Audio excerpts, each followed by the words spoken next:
Je suis effectivement patient expert. Alors, par les temps qui courent, où on n'arrête pas d'entendre des experts à la télé parler de pandémie, on se méfie terriblement du terme d'expert. Et quand on joint expert à patient, on a quand même l'impression qu'il y a un sacré oxymore. Voilà deux termes qui vont peut-être pas ensemble. J'y reviendrai tout de suite dans mon propos. Témoin. Alors, témoin, je le suis. On aura repéré à ma barbe blanche que ma date de péremption est largement dépassée en tant que professionnel, et j'ai été 40 ans rééducateur, cadre de santé, enseignant, anthropologue de la santé, bref. Puis un jour, je vais faire un contrôle chez un cardiologue qui, après une échographie, me dit « Mais vous êtes cardiaque ?» avec la délicatesse d'un plombier zingueur vous disant « Va falloir changer une pièce ». Moi qui avais passé du temps à travailler sur l'annonce avec mes étudiants, là, j'étais servi. Et puis eh bien, j'ai fait un parcours d'hospitalisation, de contrôle, de rééducation en service spécialisé, tout à fait ce qu'a bien décrit Julien ce matin. Et là, d'une certaine manière, je faisais une observation impliquée, participante, puisque j'étais passé de l'autre côté. Et de l'autre côté, mais c'est pas banal quand on vous dit « mais vous êtes cardiaque ». Et là me revient en mémoire cette expression de Suzanne Sontag que beaucoup ont lu dans son ouvrage « La maladie comme métaphore ». Ce n'est pas seulement la maladie qui met à part le malade, mais aussi le nom qu'il porte. Quand vous rentrez chez vous, votre conjointe ne vous regarde plus de la même manière quand vous lui dites que vous êtes cardiaque. Vos proches, vos collègues, vos amis, le nom est pesant. Et Julien a terminé son intervention en parlant de gérer l'incertitude. Ah oui, pour le coup, parce que l'incertitude, elle peut amener à quelque chose de définitif. Alors, je fais un passage, comme je l'ai dit tout à l'heure, en centre de rééducation, où je vois tout à fait la difficulté des uns et des autres de faire ou d'approcher le deuil. Et cette petite compétition auquel faisait allusion Julien tout à l'heure, je l'ai vécue. Parce que celui qui était un bourrin, il est toujours un bourrin là. Sauf que maintenant, il a l'impression d'avoir fait une défaite énorme, puisqu'il y a des choses qu'il ne peut plus faire. Alors il a envie d'aller se frotter avec d'autres. Et il va essayer de faire quelquefois de transformer un acte de rééducation. On lui dit mais prends ton temps, tu es en train de reprendre, mais il faut aller voir tout de suite. Et ça, je l'ai vécu de l'intérieur, non pas comme un observateur externe, mais comme quelqu'un qui est devenu quelqu'un d'autre finalement. Alors, après la sortie de l'établissement de rééducation, auquel j'avais été retors dans un premier temps. Quand le cardiologue m'avait dit il faudrait bien aller dans cette clinique, j'ai dit vous m'emmerdez, je vais ne pas y aller.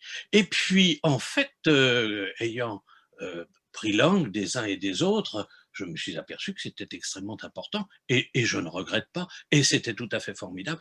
Et c'était tout à fait formidable de reprendre une activité physique. Alors, on a oscillé ce matin dans la définition de l'activité physique, on a aussi parlé de sport, on a aussi parler, et je vais en dire quelques mots tout à l'heure, quand je vais parler des séances auxquelles j'ai participé.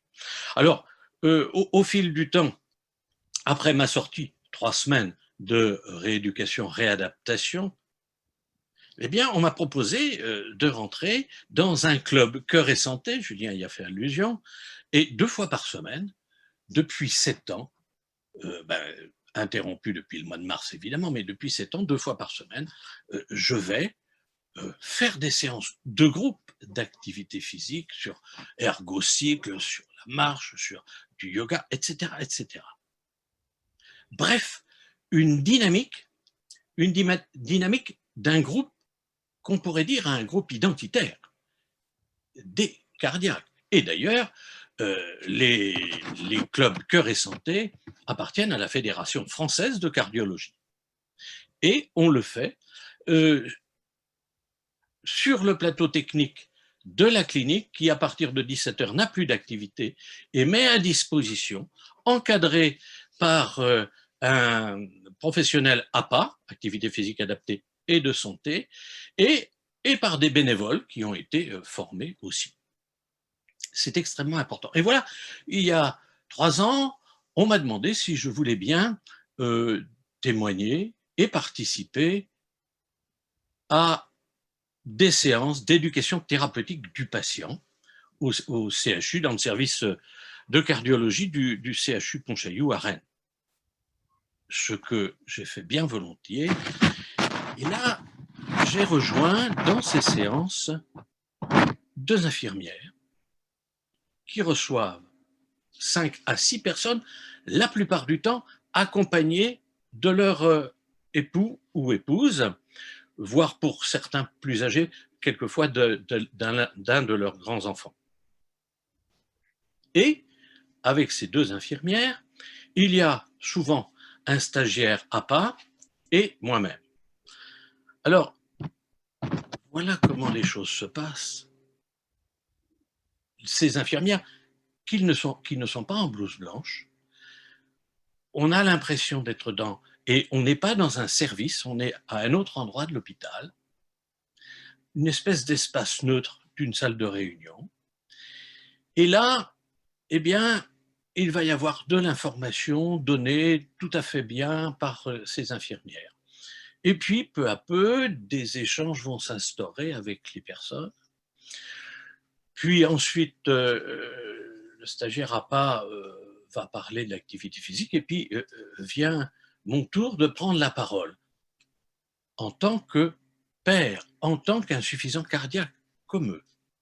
Et je commence toujours mon intervention en disant « Nous avons de la chance de participer à cette séance-là. » Et là, pour le coup, je fais une information citoyenne en renvoyant non pas à 3 lois, mais à 3 ministres, Kouchner, Bachelot, Touraine. 3 textes qui vont permettre aux patients de prendre la parole, d'autres textes qui vont avoir créé l'éducation thérapeutique du patient, et un autre texte qui fait une place à l'activité physique adaptée et de santé. Mais c'est important, c'est un patient, c'est un de leurs pairs, c'est aussi un insuffisant cardiaque qui leur parle. Et à partir de ce moment-là, il y a un échange extrêmement pratique avec chacune de ces personnes. Parce que je les ai entendues pendant 1 heure, 1 heure et demie, et là, je peux rentrer en interaction avec les uns et les autres. Et alors, je vais, vous allez me dire, tel un représentant, porter, eh bien, leur donner des feuillets de la Fédération française de cardiologie sur l'activité physique, sur les examens en cardiologie, sur le cœur et stress, bref. Mais à chaque fois, je vais le donner à une personne en reprenant des éléments de ce qu'elle nous a dit de sa vie. Et là, le témoin que je suis va devenir aussi facilitateur. Ce témoin va devenir facilitateur parce qu'il va reprendre des éléments qui ont été donnés par l'infirmière, par la personne qui est autour du sport. Et d'une certaine manière, on pourrait dire que je suis un interprète, comme lorsque l'on parle 2 langues, on passe d'une langue dans l'autre, mais on ne prend pas un mot pour un autre. On essaie de rentrer dans la culture de l'autre, parce que les gens que j'ai en face de moi étaient plombiers zingueurs, profs, journalistes, étudiants, sportifs, bref, c'est très, très, très, très diversifié.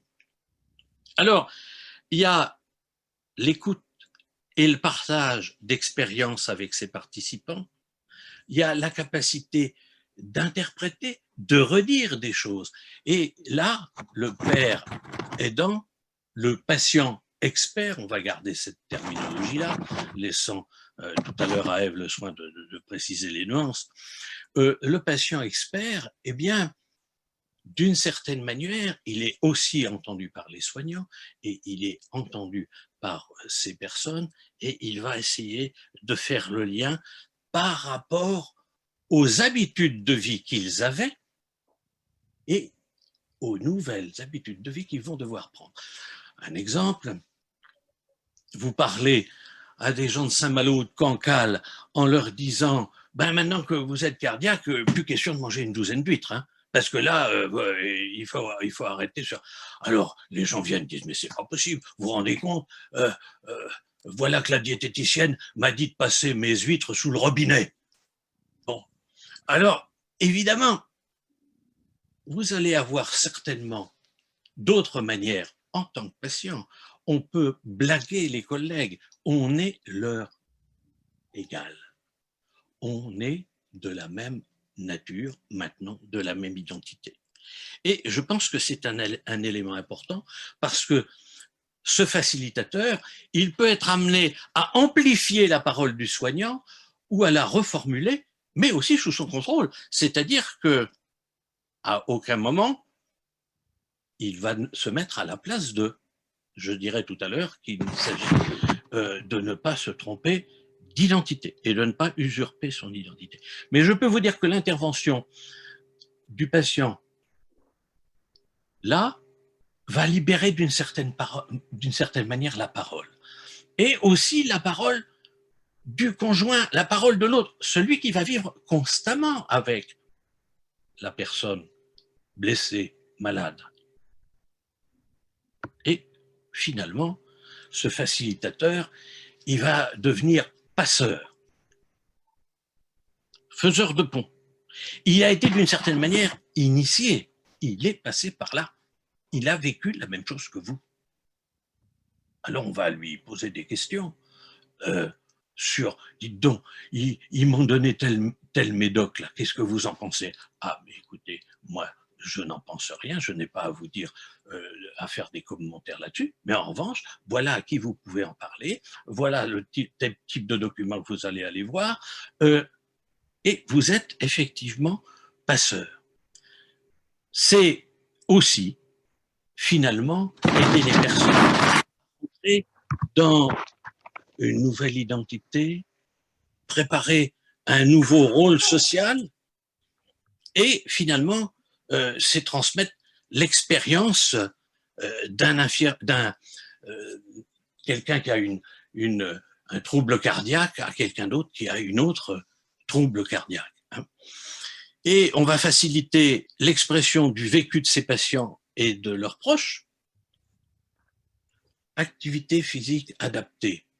Alors, le jeune étudiant va sans doute parler de choses qu'on pourrait faire et tout, et finalement, le patient expert va faire le lien et redire à madame, mais dites donc, votre mari pourrait peut-être sortir toutes les bouteilles d'eau que vous avez été chercher à l'hypermarché et regardez donc s'il porte ces bouteilles d'eau en grimpant les marches à tel endroit, comme vous l'a dit le kinésithérapeute, le rééducateur, l'ergothérapeute, le moniteur de sport. Ben, c'est une activité physique qui peut... Ah oui, ça aussi, il peut le faire. Ah bon, mais est-ce qu'il va pouvoir aller bêcher son... Mais bien sûr, là aussi, vous l'aurez préparé, sûrement, vous allez vous rapprocher d'eux. Et d'une certaine manière, la vie, les choses de la vie, les habitudes de vie, dirait Patrick les habitudes de vie, eh bien, on va les garder, on va les regarder et on va aider à les adapter. Alors, je disais tout à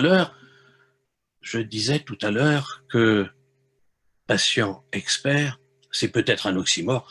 Il y a un certain nombre de soignants qui vont penser que c'est un oxymore. Il y en a même qui disent que, d'une certaine manière, un patient expert n'est expert que de lui-même. Mais c'est un témoin, comme je disais tout à l'heure. Et il va apporter son expertise de vie, il va apporter son expérience de vie, il va apporter cette tranche de sa vie qu'il vient de traverser, accompagné par d'autres. Et, comme je disais, il est expert que lui, ça le renvoie à une certaine humilité qu'il doit complètement garder, et il faut garder sa place de témoin, de passeur et de facilitateur. Alors, il peut tout à fait faire une diade complètement efficace avec le soignant, et c'est un peu, et même sûrement, ce qu'on va attendre de lui. Il peut être bienveillant, il doit être bienveillant, et surtout, il a une liberté de parole avec ses pairs, justement, qui va pouvoir mettre en boîte, pousser un peu plus, faire des remarques par rapport à. Expérience de vie d'un malade insuffisant cardiaque, en ce qui me concerne, échange avec les personnes, échange avec leurs proches. Goffman aurait dit stigmatisés honoraires, c'est pas eux qui sont touchés.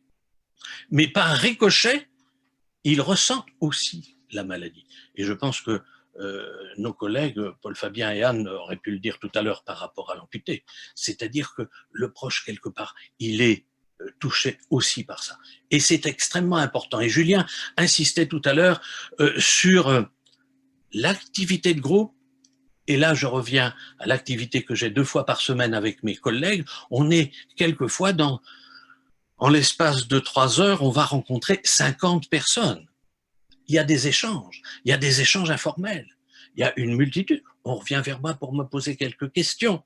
Et ça, c'est important parce que il va y avoir cette activité physique collective qui est à la fois, évidemment, pour le bien-être physique de la personne, mais c'est aussi un endroit de socialisation et d'échange. Cette socialisation et cet échange, c'est toujours extrêmement important.